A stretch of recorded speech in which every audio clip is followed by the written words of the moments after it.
Welcome back to TakeApart. I will open Canon 70D today. Remove the eyepiece, press on the sides and pull it up. There are hidden screws. On the bottom are 5 screws. You only need to remove 3 rear ones. Next, under the rubber grip are 2 screws.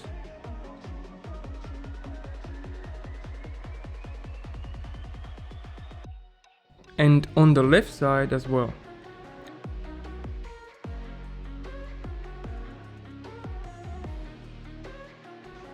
Pull out the battery door and gently wiggle back of the camera out. Be careful as there's 2 cables waiting to be disconnected. At this stage you end up with the back panel with buttons and screen. Get a new part and let's install it back.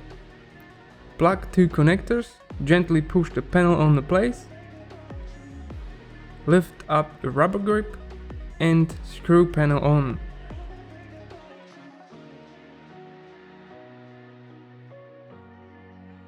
Replacement parts are listed in description. Thank you for watching, please subscribe and see you in the next video.